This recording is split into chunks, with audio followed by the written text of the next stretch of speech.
रक्षाबंधन, जिसे हम प्यार से राखी का त्योहार कहते हैं, सिर्फ भाई बहन का पर्व नहीं बल्कि विश्वास, प्रेम और सुरक्षा का प्रतीक है, जिसकी जड़ें भारतीय संस्कृति और हमारे पौराणिक इतिहास में गहराई तक फैली हुई हैं। जब हम रक्षाबंधन की बात करते हैं तो यह केवल आधुनिक समय का उत्सव नहीं बल्कि सदियों से चली आ रही एक परंपरा है, जो देवताओं और महान पात्रों की कहानियों में भी जीवंत रूप से मिलती है।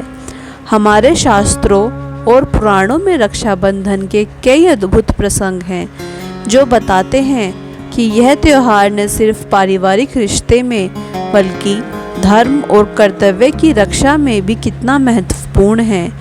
एक प्रसिद्ध कथा महाभारत से जुड़ी है, जिसमें द्रौपदी और भगवान श्री कृष्ण का प्रसंग आता है। कथा के अनुसार एक बार श्री कृष्ण अपने शिष्य और मित्र पांडवों के साथ युद्ध की तैयारी कर रहे थे। तभी उनके हाथ में हल्की चोट लग गई और रक्त बहने लगा। यह दृश्य देखकर द्रौपदी तुरंत अपनी साड़ी का किनारा फाड़ा कृष्ण के हाथ पर बांध देती है।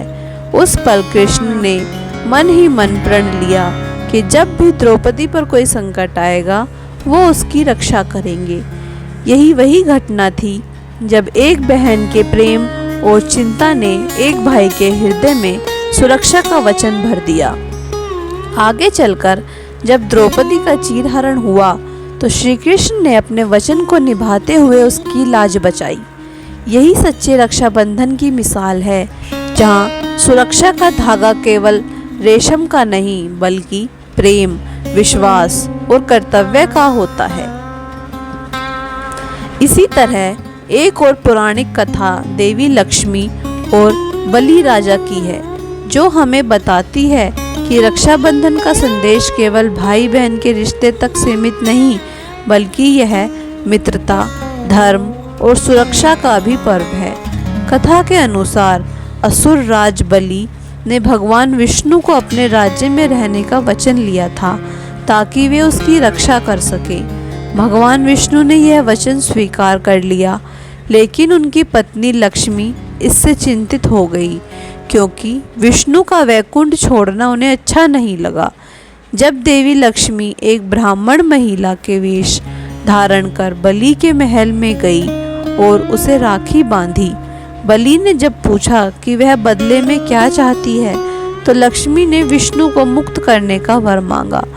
बलि ने सहर्ष स्वीकार कर लिया और विष्णु को वैकुंठ लौटने दिया। इस तरह रक्षाबंधन ने न सिर्फ एक भाई बहन बल्कि दो परिवारों और धर्म की रक्षा का मार्ग बनाया।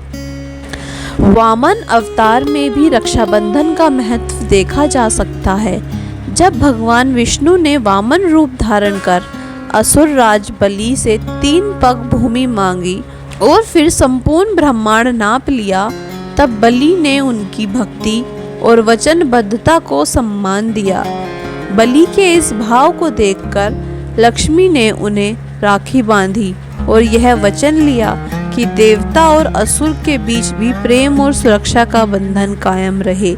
इतिहास में भी रक्षाबंधन के उदाहरण मिलते हैं। महारानी कर्णावती और मुगल बादशाह हुमायूं का किस्सा इसका प्रमाण है। जब चित्तौड़ पर बहादुर शाह ने हमला किया तो महारानी कर्णावती ने हुमायूं को राखी भेजकर अपनी रक्षा का अनुरोध किया। हुमायूं ने उस राखी के मान को बचाने के लिए अपनी सेना लेकर उनकी सहायता की। यह घटना बताती है कि रक्षाबंधन का पवित्र धागा धर्म, जाति और सीमा से परे है। यह केवल मानवता और विश्वास का प्रतीक है। रक्षाबंधन का संदेश यह भी है कि रक्षा केवल शारीरिक नहीं बल्कि भावनात्मक, आध्यात्मिक और नैतिक भी होनी चाहिए। जब एक बहन अपने भाई की कलाई पर राखी बांधती है तो वह केवल उसकी लंबी उम्र और सुख समृद्धि की कामना नहीं करती बल्कि यह विश्वास भी जताती है कि उसका भाई सदा उसके सम्मान और गरिमा की रक्षा करेगा। इसी प्रकार भाई केवल बहन की रक्षा का वचन नहीं देता बल्कि यह भी मानता है कि वह जीवन भर उसके सुख दुख में साथ रहेगा। देवताओं के संदर्भ में देखें तो भगवान शिव और देवी पार्वती के बीच भी इस पर्व का भाव छुपा हुआ है। कथा है कि एक बार माता पार्वती ने भगवान शिव से रक्षा का वचन लिया जब वे दानवों से देवताओं की रक्षा करने के लिए युद्ध में जाने वाले थे। पार्वती ने शिव को रक्षा सूत्र बांधते हुए कहा कि यह धागा केवल आपके लिए शुभ नहीं होगा बल्कि यह समस्त सृष्टि के लिए मंगलकारी होगा। रामायण में भी इसका महत्व देखा जा सकता है। कथा है कि माता सीता ने अपने देवर लक्ष्मण को युद्ध पर जाने से पहले राखी बांधी थी ताकि वे सुरक्षित लौटे। लक्ष्मण ने भी इस वचन को निभाया और राम रावण युद्ध में वीरता से लड़े। रक्षाबंधन का यह दिव्य महत्व हमें यह भी सिखाता है कि सुरक्षा का वचन केवल रक्त संबंधों तक सीमित नहीं बल्कि यह हर उस रिश्ते में है जहाँ विश्वास, प्रेम और कर्तव्य का बंधन हो, चाहे वह भगवान और भक्त का रिश्ता हो, राजा और प्रजा का या मित्र के बीच।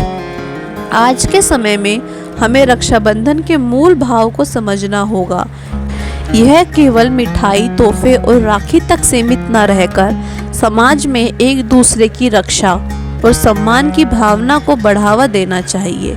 जैसे भगवान श्री कृष्ण ने द्रौपदी के सम्मान की रक्षा की, जैसे लक्ष्मी ने विष्णु को बलि के वचन से मुक्त कराया, जैसे हुमायूं ने महारानी कर्णावती की सहायता की, वैसे ही हमें भी जरूरत पड़ने पर अपने आसपास के लोगों की रक्षा के लिए खड़ा होना चाहिए। यह पर्व हमें यह भी सिखाता है कि धागा भले ही छोटा और नाजुक हो लेकिन उसका अर्थ और शक्ति अपार होती है। राखी का एक धागा विश्वास, प्रेम और कर्तव्य का सबसे मजबूत बंधन बन सकता है जो किसी भी कठिनाई में टूटता नहीं। अंत में रक्षाबंधन केवल त्योहार नहीं बल्कि जीवन जीने का एक संदेश है, एक ऐसा संदेश जो हमें हर रिश्ते में प्रेम, विश्वास और सुरक्षा की महानता सिखाता है। जब हम इस दिन राखी बांधते हैं तो हमें केवल एक व्यक्ति से वचन नहीं लेना चाहिए बल्कि संकल्प करना चाहिए कि हम हर उस व्यक्ति, हर उस मूल और हर उस सत्य की रक्षा करेंगे जो जीवन को सुंदर और अर्थपूर्ण बनाता है। यही रक्षाबंधन का असली अर्थ है और यही इसका दिव्य संदेश जो युगों से हमारी संस्कृति में अमर है।